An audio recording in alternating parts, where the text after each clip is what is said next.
Hello students, आप लोग कैसे हो? आशा करती हूँ आप लोग स्वस्थ होंगे और अपनी पढ़ाई पे ध्यान दे रहे होंगे, जोश के साथ नीट की तैयारी कर रहे होंगे। तो बच्चों, आज हम पढ़ेंगे मेंस्ट्रुएशन साइकिल। मेंस्ट्रुएशन साइकिल हम देखेंगे आज कि मेंस्ट्रुएशन साइकिल होता क्या है, मेंसेस होता क्या है और इसके कौन कौन से फेज हैं और उस फेज में कौन कौन से इवेंट्स होते हैं, ये सारा चीज हम आज देखेंगे। तो पहले बच्चों हम देखते हैं मेंस्ट्रुएशन क्या है। जो यूट्रस से जो ब्लीडिंग होता है उसको हम क्या कहते हैं? मेंस्ट्रुएशन। ठीक है, यूट्रस से जो ब्लीडिंग होता है उसको हम कहते हैं मेंस्ट्रुएशन। और ये जो मेंस्ट्रुएशन होता है ये हर महीने 28 to 29 डेज के इंटरवल पे आता है। और इस दो मेंस्ट्रुएशन के बीच में जो भी इवेंट्स होता है यूट्रस में उसको हम क्या कहते हैं? Menstruation cycle. तो बच्चों हम यहाँ देखते हैं मेंस्ट्रुएशन क्या है? Bleeding from uterus at the interval of 1 lunar month. और ये रिपीटेड होता है 28 to 29 डेज में, ये रिपीट होता है। और मेंस्ट्रुएशन साइकिल क्या हुआ? Cycle of events starting from one menstruation till the next. ठीक है, जो इवेंट्स होता है one cycle to another cycle, तो हम उसको क्या कहते हैं? One menstruation to another menstruation के बीच में जो भी इवेंट्स होता है उसको हम क्या कहेंगे? Menstruation cycle. तो cycle of events starting from one menstruation till the next. और क्या होता है बच्चों? मेंस्ट्रुएशन में के मिड में क्या होता है? ओव्यूम का सिक्रीशन होता है, तो उसे हम ओव्यूलेशन कहते हैं। तो one ovum is released, that is ovulation, during the middle of each menstruation cycle. समझ में आ गया बच्चों? ये जो मेंस्ट्रुएशन जो होता है ये स्टार्ट कब से होता है बच्चों? ये 12 to 15 ईयर्स में स्टार्ट होता है। आजकल तो देखा गया है कि 8 ईयर्स ओल्ड फीमेल चाइल्ड में भी ये स्टार्ट हो जाता है और 52 ईयर्स तक भी जाता है। तो अप्रोक्स 12 to 15 ईयर्स मान लो आप, और ये कंटिन्यूस अंटिल 45 to 50 ईयर्स तक होता है ये menstruation cycle. Menstruation cycle regulate किससे होता है? Regulated by certain hormones. और ये जो हार्मोन्स है ये सीक्रेट कहां से होता है? हमारा पिट्यूटरी ग्लैंड से। मेंस्ट्रुएशन साइकिल किससे स्टिमुलेट होता है? आपका हार्मोन से, जो कि हार्मोन्स किससे सीक्रेट होता है? पिट्यूटरी ग्लैंड से। और ये जो पिट्यूटरी ग्लैंड हार्मोन है ये स्टिमुलेट होता है रिलीजिंग फैक्टर, जो कि किससे प्रोड्यूस होता है? हाइपोथैलेमस से। और hormone produced by pituitary influence the, और ये पिट्यूटरी ग्लैंड से जो हार्मोन्स प्रोड्यूस होता है ये इन्फ्लुएंस करता है आपको किसको? ओवरीज को। और ये ओवरीज हार्मोन सीक्रेट करता है जो कि इफेक्ट करता है वॉल ऑफ यूट्रस को। ठीक है बच्चों, ओवरीज सीक्रेट करता है हार्मोन्स जो कि इफेक्ट करता है वॉल ऑफ यूट्रस को। अब ये देख लेते हैं बच्चों, मेंस्ट्रुएशन साइकिल को 4 फेजेस में डिवाइड किया गया है। पहला फेज है आपका मेंस्ट्रुएशन फेज, सेकेंड है आपका प्रोलिफेरेटिव फेज, थर्ड है आपका ओव्यूलेटरी फेज और फोर्थ है आपका सिक्रेटरी फेज। ये मेंस्ट्रुएशन साइकिल को 4 फेज में डिवाइड किया गया है। तो अब हम देखते हैं मेंस्ट्रुएशन फेज। मेंस्ट्रुएशन फेज को जानने से पहले बच्चों हम हार्मोनल कोऑर्डिनेशन थोड़ा देख लेते हैं कि किस तरह से हार्मोनल कंट्रोल होता है।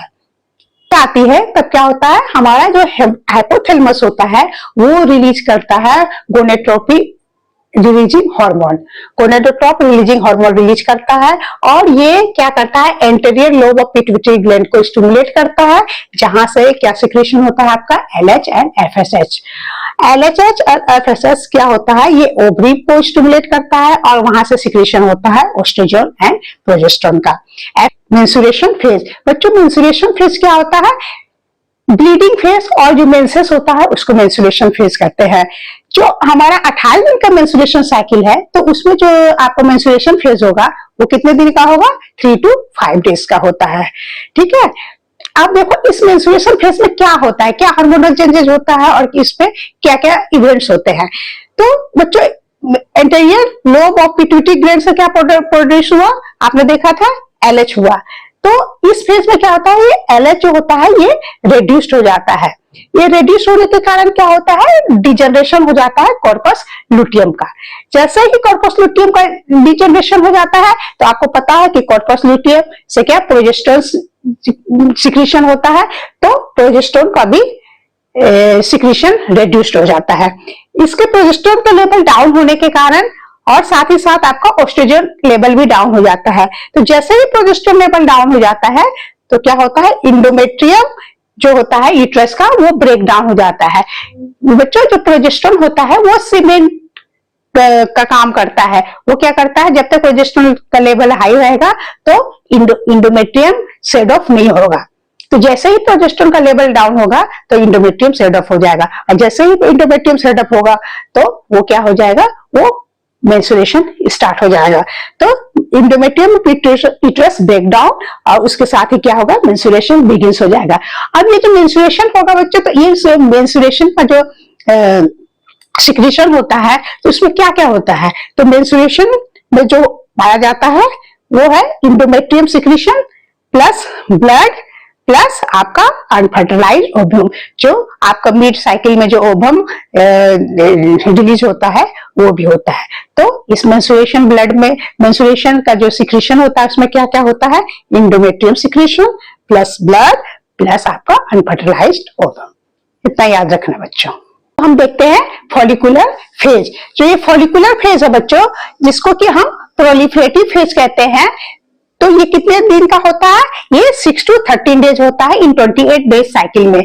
जो आपका मेंस्ट्रुएशन फेज था वो आपका फर्स्ट 3 to 5 डेज था, ठीक है, और ये आपका 6 to 13 डेज होगा। और इसमें क्या होता है, आप इसमें क्या होता है, जो एंटीरियर पिट्यूटरी जो है आपको वो सिक्रीट करता है FHS। FHS जो सिक्रीशन होता है वो ओवरी में काम करता है, ओवेरियन फॉलिकल में काम करता है, उसको स्टिमुलेट करता है, और उससे सिक्रीशन होता है आपका ऑस्ट्रोजन। ये जो ऑस्ट्रोजन है बच्चों, ये प्रोलिफरेट करता है इंडोमेट्रियम। जो यूट्रस का इंडोमेट्रियम है उसको प्रोलिफरेट करता है। प्रोलिफरेशन होने के कारण क्या होता है, जो आपका यूट्रस है वो ठीक होता जाता है, क्योंकि यहाँ पे रैपिड सेल मल्टीप्लिकेशन होता है। तो रैपिड सेल मल्टीप्लिकेशन के कारण यूट्रस यहाँ ठीक हो जाता है। और साथ ही साथ क्या होता है, यूट्राइन ग्लैंड भी इंक्रीज होता है, और साथ ही और ब्लड वेसल्स भी इंक्रीज करता है। ओवुलेटिव फेज। ओवुलेटिव फेज में क्या होता है, ये जो LH और FHS है वो पीक लेवल पर आ जाता है। तो LH के पीक लेवल LH के जो पीक लेवल होने के कारण क्या होता है, रप्चरिंग ऑफ ग्रेफियन फॉलिकल का रप्चर होता है। और ये पीक लेवल कब होता है, मेंस के 14th डे में होता है। तो रैपिड सिक्रेशन ऑफ LH के कारण क्या होता है, रप्चरिंग ऑफ ग्रेफियन फॉलिकल होता है, और ग्रेफियन फॉलिकल के रप्चर होने से क्या होता है, ओवम का रिलीज होता है। तो और ह्यूमन बीइंग में क्या सेकेंडरी ओसाइट का रिलीज होता है। तो इसको हम कहते हैं ओवुलेशन। तो हमारे 14th डे में क्या होता है, ओवुलेशन होता है, इसलिए हम इसको ओवुलेटरी फेज कहते हैं। तो अब हम देखते हैं ल्यूटियल फेज। ल्यूटियल फेज को हम सेक्रेटरी फेज भी कहते हैं। ये 15 to 28 डेज तक होता है। इसमें क्या होता है बच्चों, एंटीरियर लोब ऑफ पिट्यूटरी से क्या होता है, LH सिक्रीशन होता है, और LH से क्या होता है, ओवुलेशन होता है, ये आपको पता है। और LH का क्या काम होता है, जब ओवुलेशन हो जाता है तो LH क्या करता है, जो और जो सेल्स बचे होते हैं फॉलिकल्स में, वो उस फॉलिकल्स को डेवलप कर देता है कॉर्पस लुटियम में, उसको कन्वर्ट कर देता है, मतलब कॉर्पस लुटियम का डेवलपमेंट हो जाता है। जब कॉर्पस लुटियम का डेवलपमेंट होता है तो उससे क्या सिक्रीशन होता है, प्रोजेस्टेरोन सिक्रीशन होता है। और ये प्रोजेस्टेरोन क्या करता है,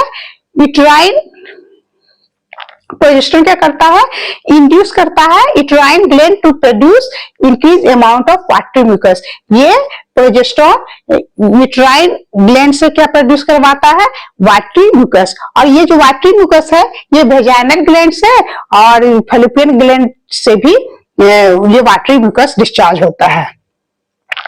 प्लस ये जो प्रोजेस्टेरोन है, ये जब ओवम अगर फर्टिलाइज हो जाता है तो उसके मेंटेनेंस में ये प्रोजेस्टेरोन काम करता है, और कोई भी और प्रेगनेंसी में आगे भी ये सपोर्ट करता है प्रोजेस्टेरोन। अगर फर्टिलाइजेशन नहीं होता है तब क्या होता है? ये तो हो गया आपको फर्टिलाइजेशन के कंडीशन में कि अगर ओवम आपका फर्टिलाइज हो गया तो प्रोजेस्टेरोन उसको मेंटेन करेगा और प्रेगनेंसी के अदर इवेंट्स में सपोर्ट करेगा। अगर ये ओवम को फर्टिलाइजेशन नहीं होता है तब क्या होता है बच्चों? एब्सेंस ऑफ फर्टिलाइजेशन क्या होता है? कॉर्पस लुटियम का डिजनरेशन हो जाता है, पहले भी हमने पढ़ा था। और जब जैसे ही कॉर्पस लुटियम का डिजनरेशन होगा तो कॉर्पस लुटियम क्या करता है? प्रोजेस्टेरोन सीक्रेट करता है, तो डिक्रीज ऑफ प्रोजेस्टेरोन हो जाता है, और जिसके कारण इंडोमेट्रियम का डिसइंटीग्रेशन हो जाता है, क्योंकि प्रोजेस्टेरोन सपोर्ट करता है इंडोमेट्रियम को, और प्रोजेस्टेरोन डिक्रीज हो गया तो इंडोमेट्रियम भी डिसइंटीग्रेट हो जाएगा। तो वो डिसइंटीग्रेट हो जाता है उसका इंडोथेलियम, और जिससे क्या होता है कि मेंस्ट्रुएशन हो जाता है, और मेंस्ट्रुएशन को ही हम weeping of uterus for lost ovum भी कहते हैं। ओवरऑल हमने क्या देखा? हमने देखा कि मेंस्ट्रुएशन फेज में क्या हो जाता है? एस्ट्रोजन और प्रोजेस्टेरोन का रिडक्शन हो जाता है, ठीक है। प्रोलिफरेटिव फेज में क्या हो जाता है? इंक्रीज प्रोडक्शन ऑफ एस्ट्रोजन हो जाता है। ओवुलेटिव फेज में क्या होता है? एलएच के कारण ओवुलेशन हो जाता है, और सेक्रेटरी फेज में क्या होता है? Increase production of progesterone. ठीक है बच्चों, तो ये आप याद रखना, ये बहुत ही इंपॉर्टेंट है कि इस फेज में कौन सा हार्मोन्स का सिक्रेशन हुआ या रिडक्शन हुआ, तो ये आप याद रखना। यहीं पे हमारा मेंस्ट्रुएशन साइकिल बच्चों खत्म होता है। अगर कोई भी कंफ्यूजन है या कुछ आप पूछना चाहते हैं तो आप मैसेज के थ्रू पूछ सकते हैं, आप कमेंट्स लिख सकते हैं, जिसमें सारे के कमेंट्स पढ़ूंगी और सारे को जवाब देने की कोशिश करूंगी।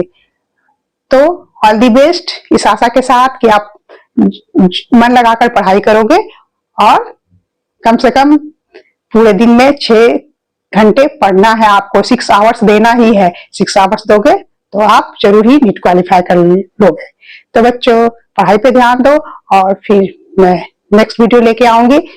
मेरे वीडियो को लाइक करो, सब्सक्राइब करो और कमेंट्स करो। Thank you so much.